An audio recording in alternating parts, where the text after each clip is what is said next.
Baik, Assalamualaikum warahmatullahi wabarakatuh. Alhamdulillahirabbil alamin wa bihi nasta'inuhu ala umuri dunya waddin. Wassalatu wassalamu ala asyrafil anbiya'i wal mursalin wa ala alihi wa ashabihi ajmain. Saudara-saudara di mana saja Anda berada, kembali pada sesi kedua ini kita lanjutkan kajian kita tentang praktek tabligh. Seperti kita sampaikan di awal tadi, pada sesi ini akan kita tampilkan beberapa teman kita. Silakan. Tadi ada siapa? Zera. Siapa tadi? Zahra. Zera. Siapa? Silakan.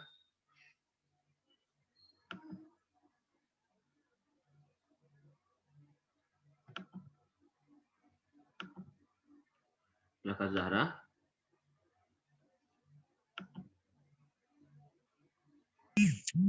Ya, Bi. Ya, silakan.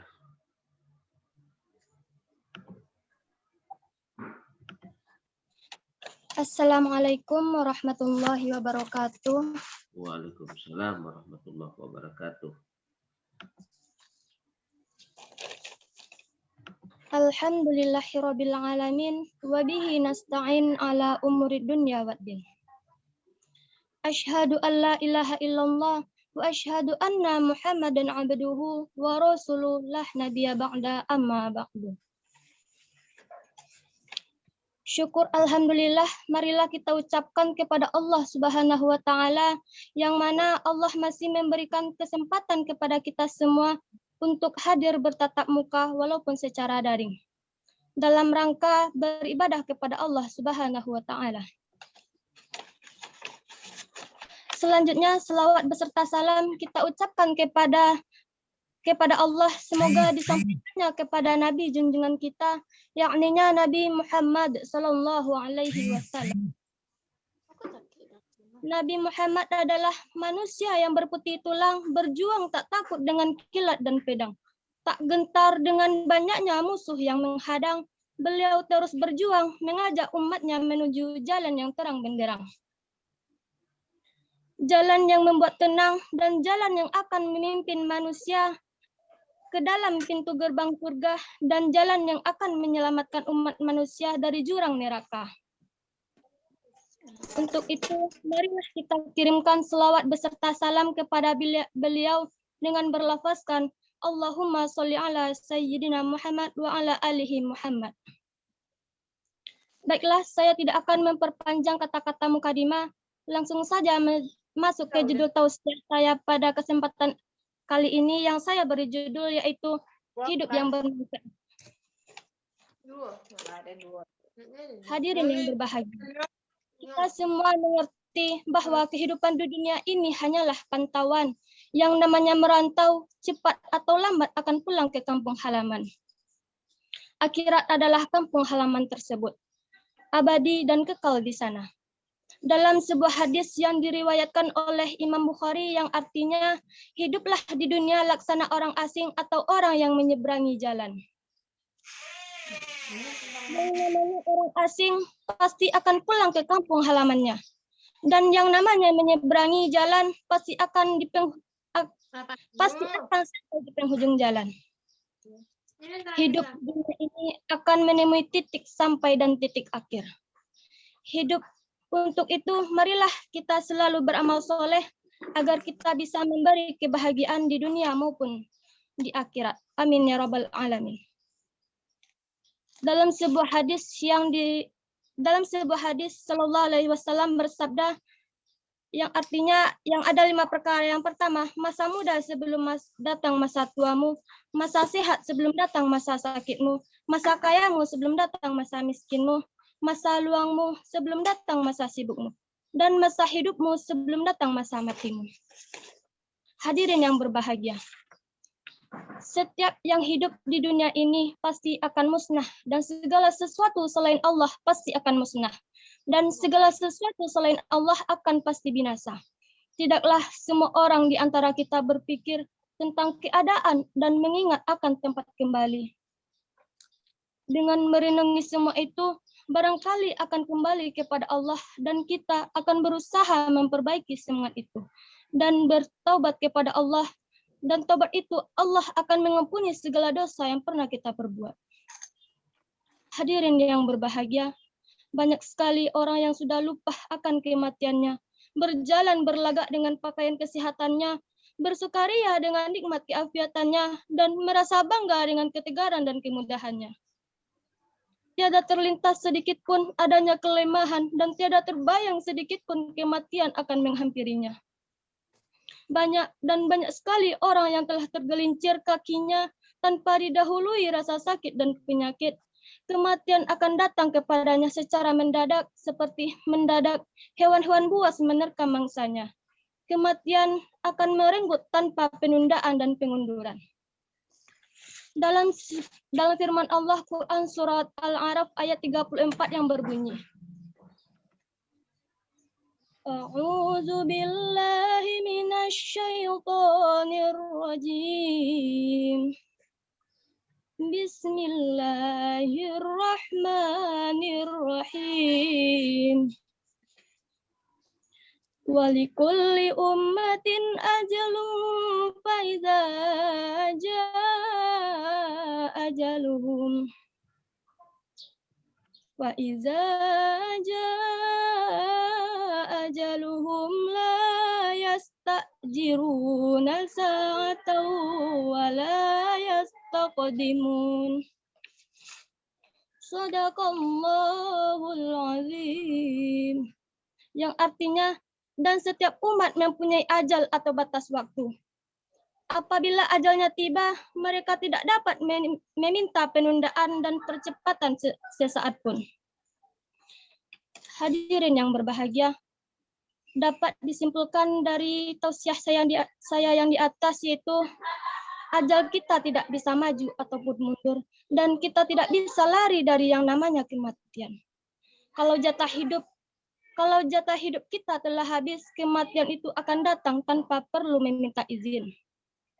Untuk itu, merenungi semua itu, marilah kita mempersiapkan kematian yang siap akan datang kapan saja, tanpa perlu khawatir ataupun takut. Sekian dari tausiah saya tutup dengan Assalamualaikum warahmatullahi wabarakatuh. Saya kembalikan kepada Abi. Ya, waalaikumsalam warahmatullahi wabarakatuh. Terima kasih Zahra yang sudah tampil.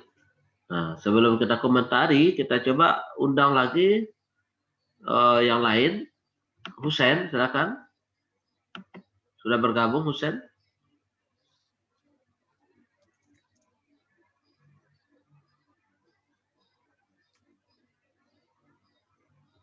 Atau sebelum Husain tampil, siapa lagi tadi? Pratiwi. Oke, ya. Silakan Pratiwi. Bismillahirrahmanirrahim. Assalamualaikum warahmatullahi wabarakatuh. Waalaikumsalam. Alhamdulillah, segala puji kita panjatkan kehadiran Allah Subhanahu wa Ta'ala dengan segala nikmat yang telah diberikan kepada kita semua. Seperti nikmat sehat, nikmat hidayah, dan nikmat yang paling besar adalah nikmat iman. Salawat beserta salam tak lupa pula kita sanjungkan untuk arwah junjungan kita, yaitu Nabi Muhammad SAW. Baiklah, pada kesempatan hari ini saya akan menyampaikan tausiah yang berjudul Cinta Al-Quran. Teman-teman sekalian, sekarang ini kita berada di zaman kebebasan, yaitu zaman di mana nilai-nilai keagamaan yang kita anut sudah tidak lagi menjadi bingkai dalam berperilaku. Kita ketahui bahwasanya pada saat sekarang ini kurangnya minat membaca Al-Quran pada remaja. Mereka disibukkan dengan hal-hal duniawinya saja. Pernah suatu ketika Khalid bin Walid pernah menangis ketika suatu hari ia menyentuh mushaf Al-Quran. Selama ini ia jarang sekali memiliki waktu untuk menyentuh Al-Quran, membaca dan mendaburinya. Dia menangis karena merasa telah begitu jauh dari Al-Quran. Selama ini ia tidak pernah membacanya dengan penuh kenikmatan. Betapa jauhnya kita dibandingkan dengan Khalid yang kesibukannya berjuang di jalan Allah. Tetapi dia bersedih karena tidak mempunyai banyak kesempatan untuk membaca Al-Quran. Lantas, bagaimana dengan kita? Sudahkah kita menangis ketika tidak sempat membaca Al-Quran karena kesibukan duniawi yang menenggelamkan? Ada yang harus kita renungkan. Al-Quran adalah hadiah terindah dari Allah untuk kita. Tetapi kita menyia-nyiakannya. Bahwasanya Al-Quran adalah surat cinta dari Allah untuk kita, agar kita membaca, merenungi, serta mengamalkannya. Akan tetapi, sebagian umat Islam belum memahami makna diturunkannya Al-Quran ini. Al-Quran akan memberi syafaat di hari kiamat bagi orang-orang yang membaca, menghafal, dan mengamalkannya. Sebagaimana hadis Nabi, Iqra' wal Qur'ana fa innahu ya'ti yaumal qiyamah safi'an ashabi. Bacalah Al-Quran karena dia akan menjadi syafaat atau penolong di hari kiamat bagi orang yang membacanya. Hadis riwayat Muslim. Dari hadis tersebut jelaslah bagi kita keutamaan yang membaca Al-Quran. Yang pertama, akan diangkat derajatnya oleh Allah. Yang kedua, menjadi syafaat pada hari kiamat. Yang ketiga, hidup bersama para malaikat dan mendapatkan 2 pahala yang bagi yang belum mahir membacanya. Yang keempat, membaca 1 huruf akan mendapat 10 kebajikan. Yang kelima, mendapatkan ketenangan dan rahmat dari Allah. Dari 5 keutamaan membaca Al-Quran tersebut, masih banyak lagi keutamaan membaca Al-Quran. Di antaranya, memudahkan urusan dan terkabulnya berbagai permintaan. Lalu, bagaimana cara menumbuhkan cinta Al-Quran itu sendiri, terutama pada anak remaja, sehingga ia menjadi pribadi yang dekat dengan Al-Quran? Yang pertama yaitu mengajak untuk mengerti keutamaan dari membaca Al-Quran. Yang kedua, bangun budaya membaca Al-Quran di dalam rumah. Yang ketiga, mengajak untuk memahami arti dari Al-Quran. Yang keempat, menceritakan kisah-kisah yang membuat anak mencintai Al-Quran. Yang kelima, mengambil pelajaran dari keluarga yang menghafal Al-Quran. Hadirin yang berbahagia, dari penjelasan tersebut jelaslah bagi kita orang-orang yang membaca Al-Quran akan diberi syafaat di hari kelak nanti. Oleh karena itu, tanamkan dalam diri agar selalu menumbuhkan cinta pada Al-Quran. Sesungguhnya generasi yang dicintai oleh Allah itu adalah generasi yang cinta pada Al-Quran. Mungkin hanya itu tausiah yang dapat saya sampaikan. Lebih dan kurangnya saya mohon maaf. Saya akhiri dengan Assalamualaikum warahmatullahi wabarakatuh. Saya kembalikan.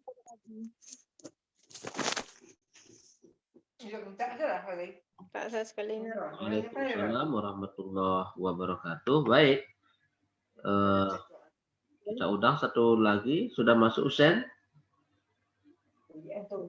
Iya sore itu. Saya nyamak lah kalau kayak itu. Usen sudah masuk? Izin Abi, kata Husen belum Abi ACC, Bi. Oh, sudah. Oh, belum katanya. Saya nggak tahu ada. Kabar dulu.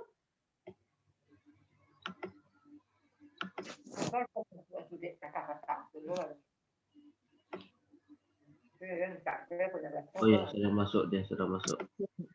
Oh, jadi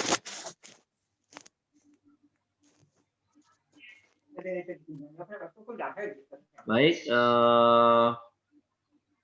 masuk lah. agak terlambat Usennya masuk ya. Well, dulu. Enggak, emak kok. Pertama bana waktu itu. Wah, baik kok sebelum kontrol itu lah sebulan Allah mah. Allah mah. Timurkan ya.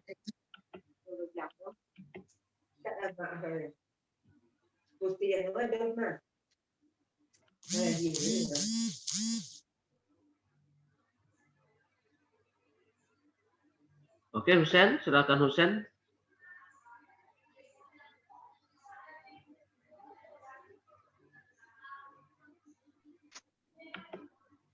Baik, Bi, terima kasih ya, Bi.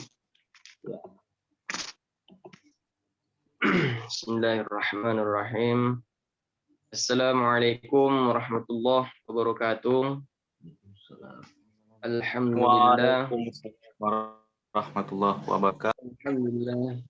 Nahmaduhu wa nasta'inuhu wa nastaghfiruhu wa nastahdihi wa na'udzu billahi ta'ala min syururi anfusina wa min sayyiati a'malina. May yahdihillahu fala mudilla lahu wa may yudlil fala hadiyalah. Asyhadu an la ilaha illallah wahdahu la syarika lah wa asyhadu anna Muhammadan abduhu wa rasuluh la nabiyya ba'dah. Qala Allah Ta'ala fil Qur'anil Karim, a'udzu billahi minasyaitonir rajim. Bismillahirrahmanirrahim. Ya ayyuhallazina amanu ruk'u wasjudu wa'budu rabbakum waf'alul khaira la'allakum tuflihun. Al-Hajj ayat 77.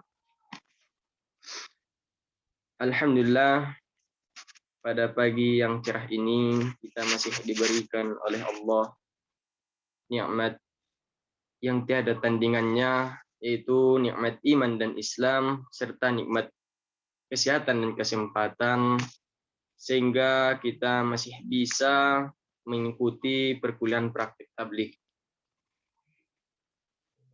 Jemaah yang berbahagia, setiap orang ingin sukses dalam usahanya, baik usaha untuk mencari keuntungan, kesenangan, kepuasan, maupun usaha untuk mencegah kerugian, kesakitan, penderitaan, dan kebencian.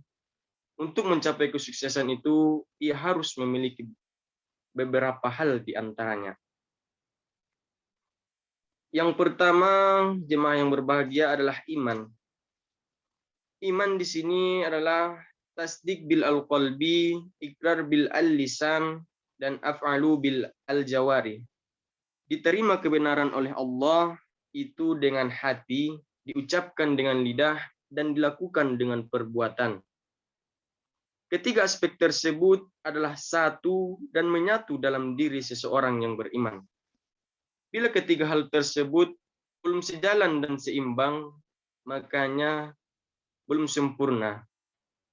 Artinya, jika seseorang yang bisa mengucapkan saja tanpa diikuti dengan amal perbuatannya, orang seperti itu disebutkan dalam Al-Quran adalah orang yang munafik. Jemaah yang berbahagia, kata iman identik dengan akidah, tauhid, dan keyakinan. Berbicara tentang iman berarti berbicara tentang akidah. Berbicara tentang tauhid, semua aktivitas manusia adalah dalam rangka mengesahkan Allah, baik esa pada zat maupun pada sifat. Sedangkan berbicara tentang keyakinan, semua perbuatan yang dilakukan oleh manusia akan diminta pertanggungjawabannya oleh Allah Subhanahu wa taala di akhirat nanti. Jemaah yang dirahmati oleh Allah Subhanahu wa taala, kunci sukses yang kedua adalah sujud. Sujud di sini adalah tunduk dan kerendahan diri. Puncak dari tunduk itu tergambar pada peletakan dahi kita di atas bumi. Salah satunya adalah bagian dari sholat. Dengan demikian, sujud ini adalah implementasi atau gambaran dari seluruh rangkaian ibadah. Karena sujud merupakan rasa tunduk dan patuh kepada Allah Subhanahu wa taala. Salat berarti meletakkan dahi dan beberapa anggota tubuh lainnya ke bumi, sebagaimana dipahami oleh ulama fikih. Namun bila dipahami sujud dalam arti tunduk dan merendahkan diri. Jemaah yang berbahagia, di sini dijelaskan oleh ulama fikih bahwa sujud itu bukan hanya kita meletakkan dahi, tangan kita ke permukaan bumi. Tetapi sujud di sini adalah kita tunduk dan patuh kepada Allah Subhanahu wa taala. Apapun yang diperintahkan oleh Allah Subhanahu wa taala kita menjalankannya, dan yang dilarang oleh Allah kita menjauhinya.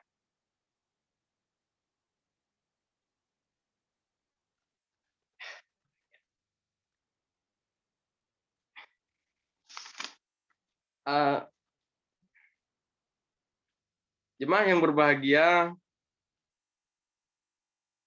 baik ketetapan telah digariskannya kepada alam semesta ini, baik ketetapan Allah terdapat dalam Al-Quran, maupun ketetapan melalui Nabi dan Rasulnya, ataupun ketetapan berdasarkan sunnatullah. Orang yang tidak merendahkan dirinya kepada aturan Allah disebut sombong dan takabur. Dalam hal ini Nabi Shallallahu Alaihi Wasallam bersabda yang berbunyi, la yadkhulul jannah man kana fi qalbihi misqalu habbatin min kibrin. Faqala rajulun inna rajula yuhibbu an yakuna thawbuhu hasanan wa na'luhu qala inna allaha jamilun yuhibbul jamal al-kibru baturul haqqi wa ghamatun nas rawahul Muslim wa Tirmizi.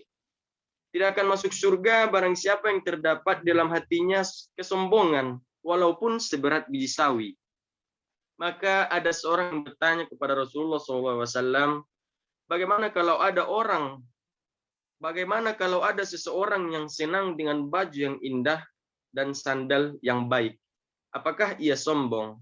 Lantas Nabi menjawab, sesungguhnya Allah indah dan mencintai keindahan. Kesombongan adalah menolak kebenaran dan memandang enteng orang lain. Hadis riwayat Muslim dan At-Tirmizi.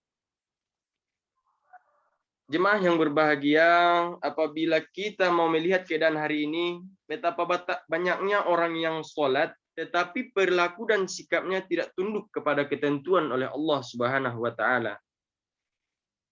Sebagaimana kita lihat orang banyak yang sholat, tetapi kalau kita lihat sholatnya itu tidak berguna.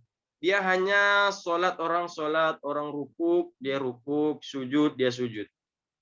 Tetapi kegunaan sholat itu dalam kehidupannya sehari-hari tidak ada hubungan begitu, jemaah. Oleh karena itu, ketika kita melaksanakan sholat, kita laksanakanlah dengan hati, dengan niat yang ikhlas, supaya apapun nanti yang kita lakukan adalah hal-hal yang baik. Jemaah yang berbahagia, mungkin cukup sekian dapat saya sampaikan. Tadi kunci sukses yang pertama adalah iman, dan yang kedua adalah sujud. Mudah-mudahan kita selalu dalam lindungan Allah. Apapun yang saya sampaikan, Ustadz sampaikan, itu semua kebenarannya datang dari Allah dan kesalahan datang dari diri Ustadz sendiri. Terima kasih.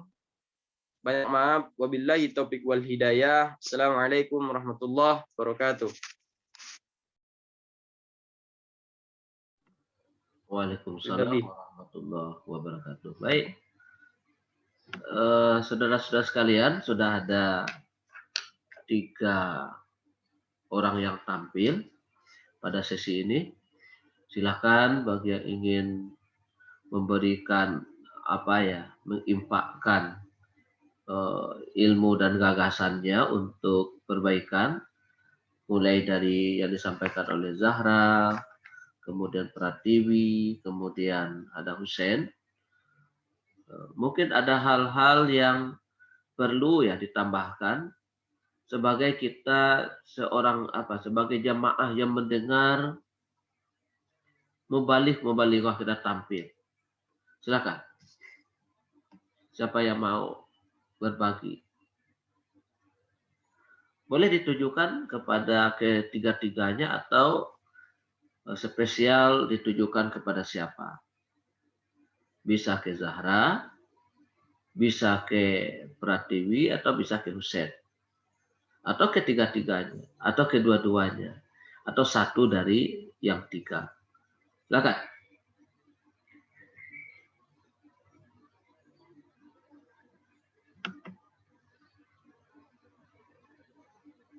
Oke, mana suaranya? Menyimak tadi kan?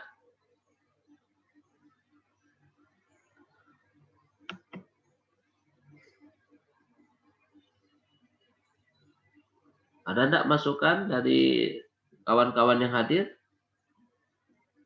Rinaldi, ada yang mau dikoreksi dari penampilan teman-teman kita bertiga tadi? Baik yang sudah dipelajari atau yang didengar sebagai pendengar.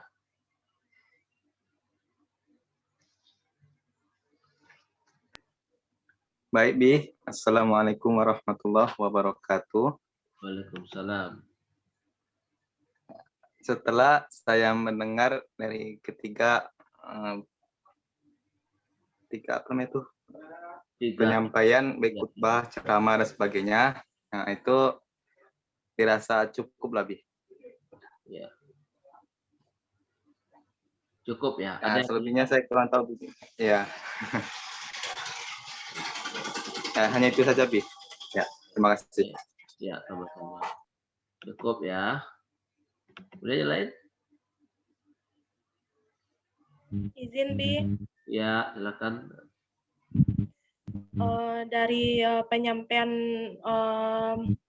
ceramah tadi dari Zahratul dan Pratiwi, ada baiknya saran saya itu hadis atau ayatnya itu disampaikan, Bi, bukan saja artinya tetapi lebih mengarah kepada Arabnya, Bi.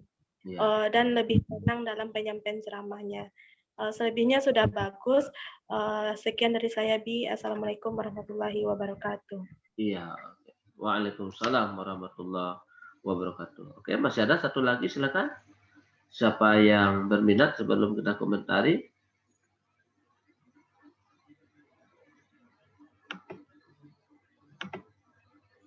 Jangan pernah kikir untuk berbagi karena satu waktu ilmu ini bermanfaat untuk kita sendiri.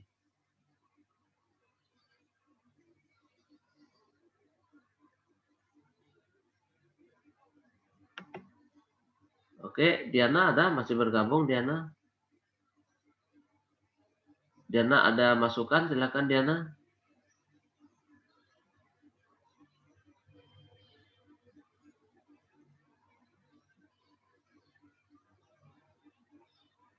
Baik, kalau tidak, nah sekarang kita coba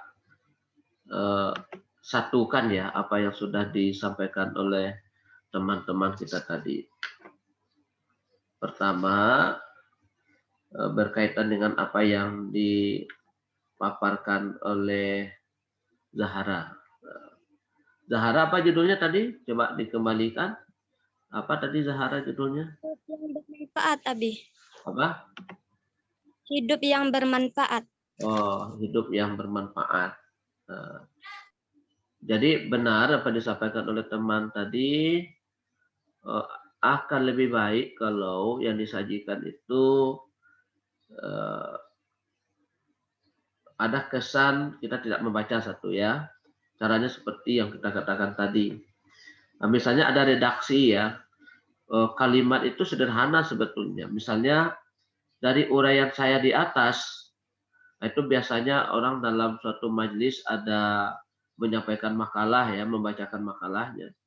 Tapi kalau berbicara di forum mungkin dari penjelasan saya ini, nah jadi kata-kata di atas dirubah menjadi ini, itu sudah mengarah kepada suasana yang jauh berbeda. Ada kesan bahwa kita tidak menyampaikan pesan dalam kondisi membaca.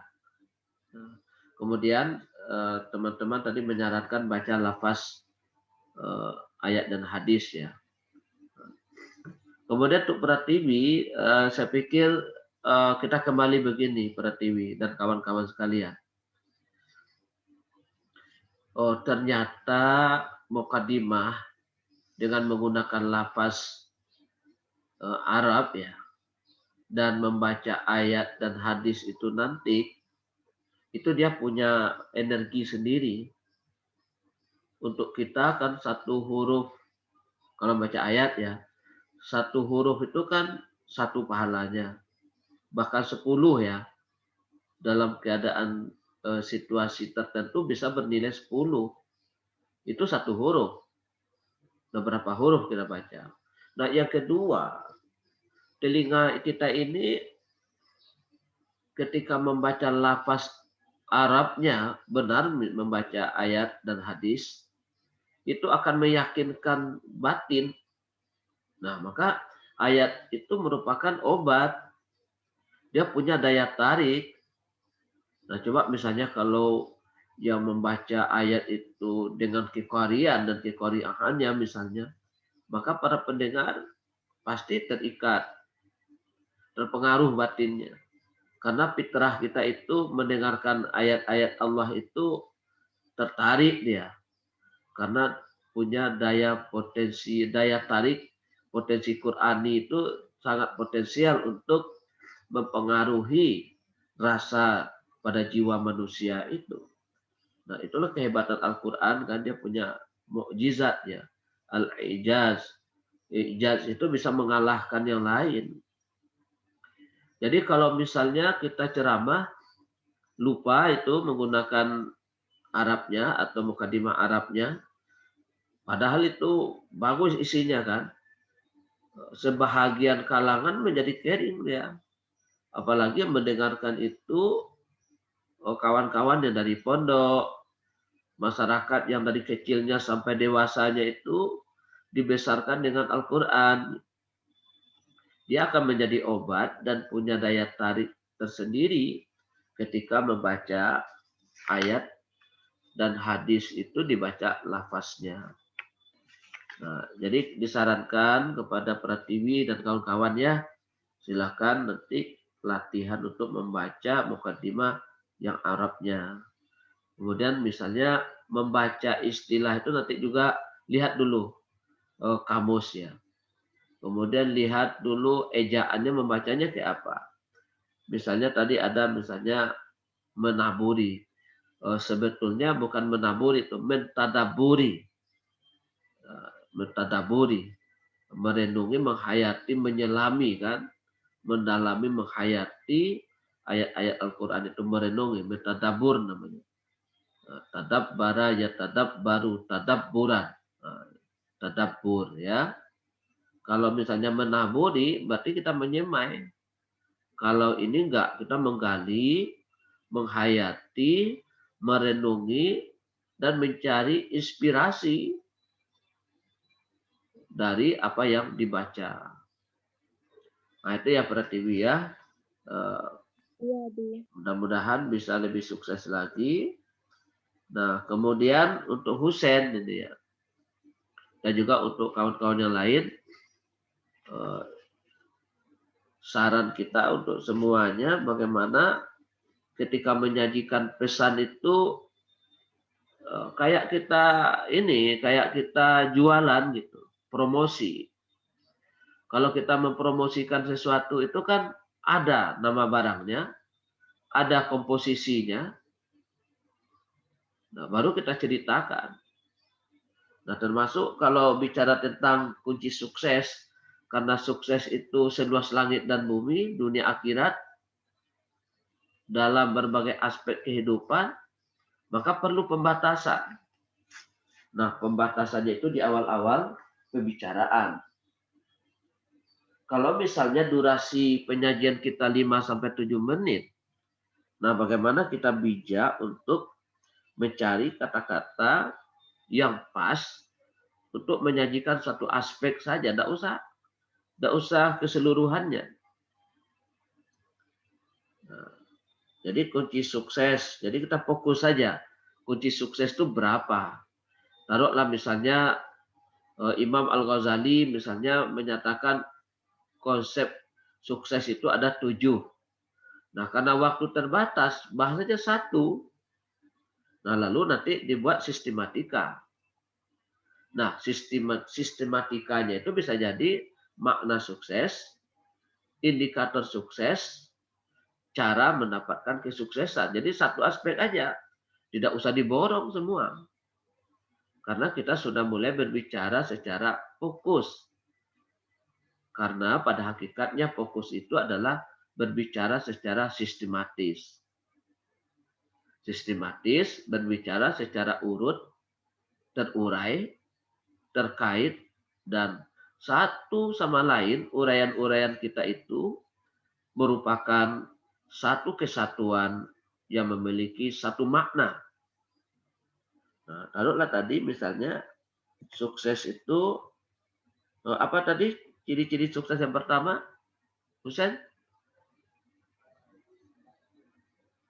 Iman bi.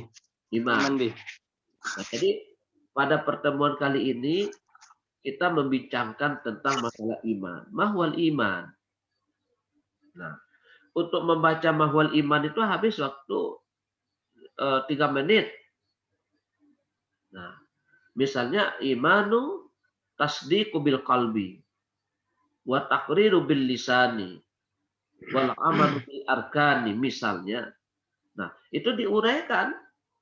Habis pula waktu masing-masing menjelaskan itu agak 2 menit.